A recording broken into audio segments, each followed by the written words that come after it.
मित्रांनो, जर आईच्या आशीर्वादावर प्रेम असेल तर चॅनेलला सबस्क्राईब करा. माझं नाव आरती. माझं लग्न होऊन काही वर्ष झाली होती. संसार अगदी व्यवस्थित, शांत आणि साचेबद्ध पद्धतीने चालला होता. माझी कोणतीही तक्रार नव्हती. पण एक मोठी पोकळी माझ्या आयुष्यात कायम होती, की त्याला सतत वेगवेगळ्या शहरांमध्ये प्रवासात राहावं लागायचं, कधी आठवडाभर तर कधी महिना तो घरापासून दूर असायचा. मोठ्या घरात एकटं राहणं सुरुवातीला ठीक वाटायचं, पण हळूहळू त्या शांततेचा मला त्रास होऊ लागला. चार भिंतीच्या आत एकट बसून राहण्यापेक्षा स्वतःला कुठेतरी व्यस्त ठेवा या विचाराने मी घरातच काही हुशार विद्यार्थ्यांना अभ्यासासाठी मार्गदर्शन करायला सुरुवात केली. मला शिकवण्याची आवड होतीच, त्यामुळे माझा वेळही छान जाऊ लागला. आणि घरात पुन्हा एकदा माणसांचा राबता सुरू झाला. त्याच काळात रोहन माझ्याकडे अभ्यासासाठी येऊ लागला. रोहन दिसायला खूप साधा, शांत आणि कमालीचा हुशार मुलगा होता. तो साधारण 25 वर्षाचा असेल. अभ्यासात त्याची पकड इतकी मजबूत होती की गणिताची अवघड प्रश्न असोत किंवा क्लीन संकल्पना तो एकदाच सांगता समजून घ्यायचा. त्याच्या अभ्यासातील रस, त्याची नम्रता आणि बोलण्यात त्याच्याबद्दल त्याचा आदर यामुळे माझ्या मनात त्याच्याबद्दल एक वेगळा जिव्हाळा निर्माण झाला होता. रोहन जेव्हा घरात यायचा तेव्हा त्याच्या येण्याने संपूर्ण घरात एक सकारात्मक ऊर्जा पसरायची. सुरुवातीला आमच नात ने प्रश्न विचारायचा, मर्यादित होत तो यायचा, आपले प्रश्न विचारायचा, अभ्यास करायचा आणि निघून जायचा. पण हळूहळू वेळ बदलत गेली. अभ्यासाच्या निमित्ताने होणाऱ्या चर्चा आता फक्त पुस्तकांपुरत्या राहिल्या नाहीत. कधी गणिताचे कोडे सोडवता सोडवता तो त्याच्या आयुष्यातील काही गोष्टी सांगायचा, तर कधी पुस्तकातील एखाद्या हळवार कवितेवर चर्चा करताना आम्ही दोघे तासनतास बोलत राहायचो. माझा नवरा घरी नसल्यामुळे माझ्या मनात असलेली एकाकीपणाची भावना रोहनच्या सहवासात विरघळून जायची. त्याच्याशी बोलताना मला कधीच कंटाळा येत नसायची. एक दिवस अभ्यास करताना त्याचा हाताचा स्पर्श नकळत माझ्या हाताला झाला. तो अगदी अनावधानाने झालेला स्पर्श होता, पण त्या स्पर्शाने माझ्या संपूर्ण शरीरात एक वेगळीच शॉक वेव्ह पसरली. मी दचकून त्याच्याकडे पाहिलं, पण त्याच्या चेहऱ्यावर काहीच भाव नव्हते. तो आपल्या पुस्तकात व्यस्त होता. त्या दिवसापासून माझ्या मनात त्याच्याविषयी एक वेगळं हळव आणि अनाम आकर्षण निर्माण झालं. मला माहिती होतं की हे विचार माझ्या रबदारीच्या आणि मर्यादांच्या बाहेरचे आहेत, पण मन अनेकदा बुद्धीच ऐकत नाहीचा. तेव्हा माझ्या हृदयाची धडधड वाढायची. त्याचा तो शांत चेहरा, त्याच्याचे आश्वासक डोळे आणि त्याचा आधारयुक्त सहवास मला आतून कुठेतरी पूर्ण करत होता. तो अभ्यासाला येण्याची वेळ झाली की मी नकळत आरशासमोर उभी राहून स्वतःला व्यवस्थित करायचे. हे बदल माझ्या स्वतःच्या लक्षात येत होते, पण मी स्वतःला रोखू शकत नव्हते. रोहनच्या त्या साध्या असण्यात एक अशी ताकद होती, ज्याने माझ्या एका आयुष्यात एक नवी रोषणाई आणली होती. आमचं हे भावनिक आकर्षण हळूहळू आणि नकळत एका अशा वळणावर येत होतं. तिथे पुढच्या काळात काय घडणार याची मला पुढचीही कल्पना नव्हती. त्या दिवशी सकाळपासूनच वातावरणात एक वेगळाच उकडा जाणवत होता. आकाश काळक कुट्ट ढगांनी व्यापून गेलं होतं. वाऱ्याची एक झुळकही नव्हती आणि हवेतला दमटपणा मनाला अधिकच अस्वस्थ करत होता. माझा नवरा नेहमीप्रमाणे आठवडाभराच्या कामासाठी दुसऱ्या शहरात निघून गेला होता. घरात मी एकटेच होते. नेहमीसारखा शांत, पण मनाला खाणारा तो एकाकीपणा आजूबाजूच्या शांततेत अधिकच स्पष्ट जाणवत होता. संध्याकाळच्या सुमारास साधारण 5च्या आसपास रोहनचा फोन आला. आरती मॅम, मी जरा 10 मिनिट येतोय. उद्याच्या टेस्टसाठी गणिताचे काही कठीण दाखले समजून घ्यायचे होते. तुम्ही घरी आहात ना? त्यांच्या नेहमीसारखा नम्र आणि आश्वासक आवाज ऐकून माझ्या चेहऱ्यावर नकळत एक मंद अस्मित्य उमटलं. हो रोहन, मी घरीच आहे. तू ये, मी म्हणाले. 3 मिनिटात रोहन दारात उभा होता. त्याच्या अंगावर साधा टी शर्ट आणि जीन्स होती, पण त्याची ती साधी राहणी मला नेहमीच प्रभावित करायची. तो आत आला, त्याने नेहमीप्रमाणे आदराने मला नमस्कार केला आणि सोफ्यावर बसून आपली बॅग उघडली. आम्ही हॉलमधल्या टेबलाभोवती बसलो आणि अभ्यासाला सुरुवात केली. रोहन अभ्यासात इतका घोळून गेला होता की त्याला आजूबाजूच्या जगाचा विसर पडला होता आणि मी त्याला अधूनमधून मार्गदर्शन करत होते. पण माझं लक्ष आज अभ्यासापेक्षा रोहनच्या चेहऱ्यावर जास्त होतं. त्याच्या कपाळावर आलेले घामाचे थेंब, त्याची गणितात एकाग्र झालेली नजर आणि त्याचं ते हळुवार बोलणं. माझं मन पुन्हा एकदा त्याच्याकडे खेचलं जात होतं. अचानक बाहेरच्या शांततेचा भंग करत विजांचा प्रचंड कडकडाट झाला. खिडक्यांच्या तावदान तड वाजू लागली. पाहता पाहता बाहेर इतका मुसळधार पाऊस सुरू झाला की समोरच काहीच दिसेना झालं. पावसाचा तो प्रचंड आवाज आणि वाऱ्याची घोंगावणी ऐकून मी दचकलेस. मॅम, आज पाऊस खूपच भयानक रूप येतोय असं दिसतंय, रोहन खिडकीकडे पाहत म्हणाला. त्या क्षणी अचानक लाईट गेली. संपूर्ण घरात एकदम गडदंधार पसरला. फक्त खिडकीतून येणाऱ्या विजांच्या चमकळणाऱ्याचा प्रकाश, एकमेकांचे चेहरे अस्पष्ट दिसत होते. मी घाईघाईने उठले आणि किचनमधून मेणबत्ती शोधून आणली. मेणबत्ती पेटवून टेबलावर ठेवली. त्या मंद पिवळसर आणि थरथरत्या प्रकाशात प्रलेप दिसत होता. वेगळा, अधिक आकर्षक आणि प्रलेप दिसत होता. रोहन, तू थांब, मी थोडा चहा करते. या पावसात छान मदत करायला, असं म्हणत रोहन माझ्या मागे किचनमध्ये आला. किचन लहान होता. मेणबत्तीच्या प्रकाशात आम्ही दोघे अगदी जवळ उभे राहून चहा बनवत होतो. चहाचा कप घेताना नकळत रोहनची बोट माझ्या हाताला टेकली. तो स्पर्श खूप गरम आणि जिव्हाळ्याचा होता. त्या एका स्पर्शाने माझ्या शरीरातून एक नाजूक थरथरी पसरली. रोहनने लगेच हात मागे घेतला नाही. उलट त्याने काही क्षणनंद माझ्या डोळ्यात पाहिलं. त्या अंधुक प्रकाशात त्याच्या डोळ्यात मला एक वेगळीच तळमळ, एक वेगळीच भाषा दिसली. चहा पिऊन झाल्यावर आम्ही पुन्हा खिडकीजवळ आलो. बाहेर रस्ते पाण्याने तुडुंब भरले होते. वाहनांची रहदारी पूर्णपणे ठप्प झाली होती. रात्रीचे 8 वाजून गेले होते, पण पावसाचा जोर कमी होण्याऐवजी वाढतच चालला होता. मॅम, मला वाटतं आज बस मिळणं अशक्य आहे. रस्त्यावर खूप पाणी साचले. रोहन चिंतेने खिडकी बाहेर बघत म्हणाला. त्याच्या आवाजात एक प्रकारची दुविधा होती, पण माझ्या मनात मात्र एक गुप्त आनंद फुलत होता. मला हातून वाटत होतं की त्यांनी आज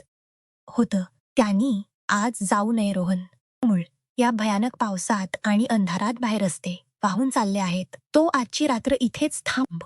मी त्याचा हात हातात घेत अत्यंत प्रेमाने आणि काळजीने म्हणाले. माझा हात त्याच्या हातात असताना त्याने माझ्याकडे अशा दृष्टीने पाहिलं, जणू तोच या शब्दांची वाट पाहत होता. त्याच्या डोळ्यातील ती कृतज्ञता आणि माझ्या मनातील ती सुप्त इच्छा, आम्ही दोघांनीही न बोलता एकमेकांना स्वीकारलं होत. पावसाची ती वादळी रात्र आता एका वेगळ्याच नात्याची नांदी ठरत होती. बाहेरील पाऊस जितका तीव्र होत होता, तितकाच आमच्या दोघांमधील भावनिक वातावरणही हळूहळू अधिक गडद आणि तीव्र होत चाललं होतं. बाहेर पावसाचा जोर किंचितही कमी होत नव्हता. छतावर पडणाऱ्या थेंबांचा तो अखंड आवाज, विजांचा लकलखाट आणि मेणबत्तीचा तो मंदळ थरथरणारा प्रकाश, या सगळ्यांनी घरातील वातावरणात एक अद्भुत आणि गोड शांतता निर्माण केली होती. आम्ही दोघांनी मिळून जेवणाची साधीशी तयारी केली होती. एकत्र स्वयंपाक करताना आमच्या हात नकळत एकमेकांना स्पर्श करत होते. कधी भांडी सरकवताना, तर कधी पाण्याचा तांब्या देताना. प्रत्येक लहान सहान स्पर्शासोबत माझ्या मनातल्या भावना अधिक तीव्र होत होत्या. जेवण झाल्यावर मी रोहनला हॉलमधील सोप्यावर व्यवस्थित अंथरून पांघरून करून दिले. रोहन, तुला काही लागलं तर हक्काने सांग, अजिबात संकोच करू नकोस, मी त्याला म्हणाले. हो आरती मॅम, थँक्यू. तो मंद हसला. त्याच्या आवाजात एक वेगळा जडपणा होता. मी माझ्या बेडरूममध्ये आले आणि दाराची कडी न लावता फक्त आत दारू लुडून घेतले. पलंगावर आडवे झाल्यानंतरही मला अजिबात झोप येत नव्हती. बाहेरील वादळापेक्षाही मोठे वादळ माझ्या मनात उठले होते. एका बाजूला माझं मन मला मला सांगत होतं की हे चुकीच आहे, पण दुसऱ्या बाजूला रोहनच्या सहवासाने मिळणारा तो भावनिक दिलासा मी ना करू शकत नव्हते. सुमारे अर्ध्या तासाने दारावर एक अतिशय हलकी टप झाली. दारू हळूच उघडले गेले. मेणबत्त्याच्या अंधुक प्रकाशात दारात उभा रोहन दिसलेला.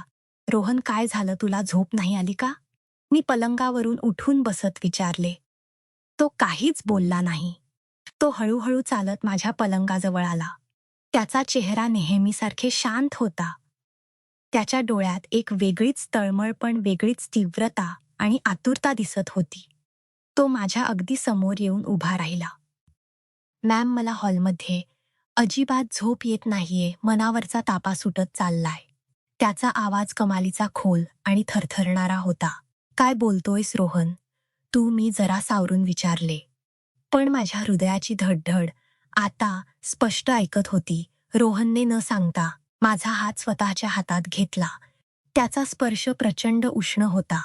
त्याने हळूच मला उभं केलं आणि थेट माझ्या डोळ्यात पाहिलं. त्या क्षणी मला रोहनच एक पूर्णपणे वेगळंच, कधी न पाहिलेलं रूप दिसलं.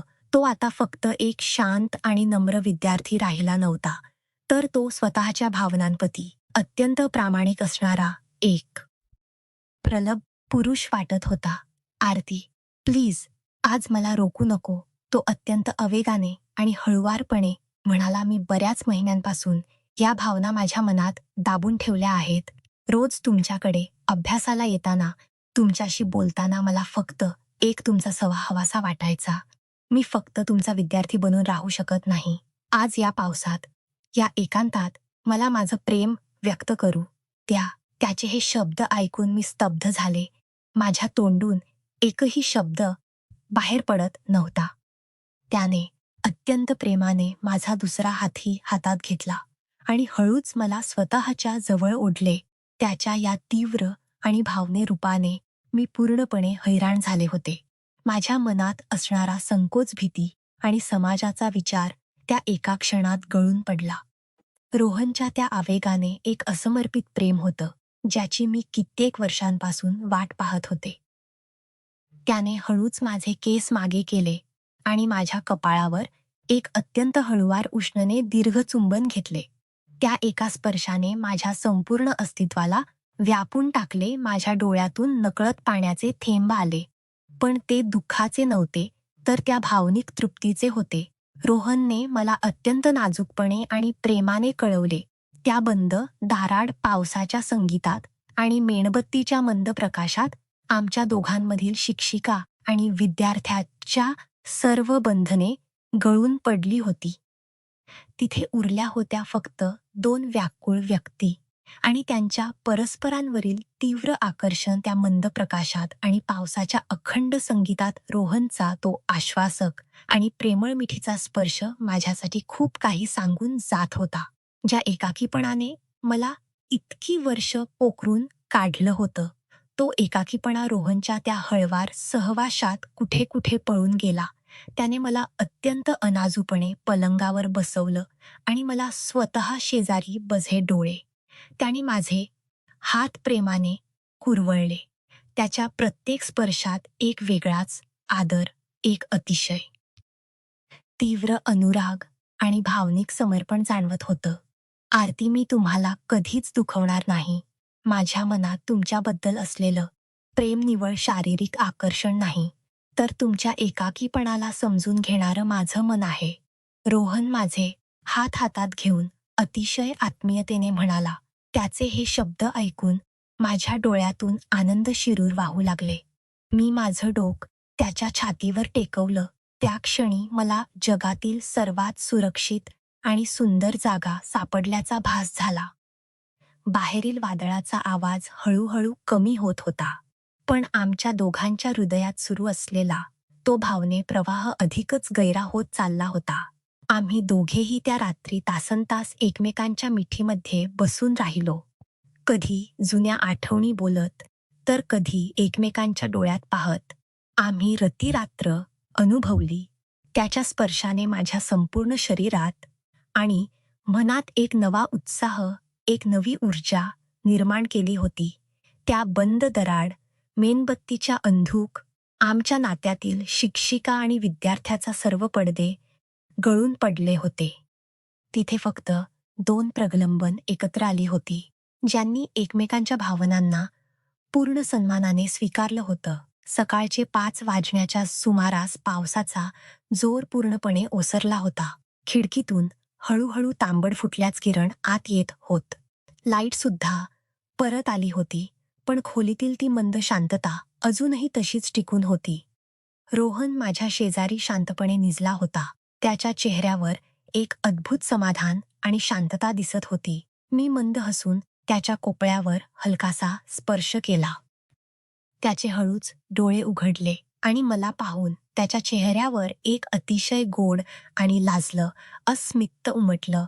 "गुड मॉर्निंग आरती." तो हळूवार आवाजात म्हणाला. "Good morning Rohan." मी सुद्धा तितक्याच प्रेमाने उत्तर दिले. सकाळच्या त्या पहिल्या प्रकाशात आम्ही दोघांनाही एकमेकांकडे पाहिलं. आता आमच्या मनात कोणतीही अपराधीपणाची भावना नव्हती ना कोणती भीती होती. घडलेली रात्र ही कुठलीही चूक नव्हती, तर दोन एकाकी एकाकी मनांना एकमेकांना दिलेला तो एक सर्वात सुंदर भावनिक आधार होता. रोहन उठला, त्याने आपले कपडे व्यवस्थित केले आणि निघण्याच्या तयारीत करू लागला. दाराजवळ पोहोचल्यावर तो थांबला आणि मागे वळून माझ्याकडे पाहत म्हणाला, "आरती, कालची रात्र माझ्या आयुष्यातील सर्वात सुंदर रात्र होती. मी नेहमी तुमच्या पाठीशी उभा राहीन." मी फक्त हसले आणि मनाने होकार दिला. पण तो जाताना माझ्या आयुष्यातील तो जुना काळाकट्ट एकाकीपणा कायमचा घेऊन गेला होता. खिडकीतून येणारा सकाळचा ताजा वारा आणि पक्ष्यांचा किलबिल माझ्यासाठी एका नव्या प्रवासाची नांदी ठरत होता. मी पावसाळी रात्र निघून गेली होती, पण माझ्या आयुष्यात एका नव्या प्रलभ आणि भावनिक नात्याचा सुंदर अध्याय लिहिला गेला होता.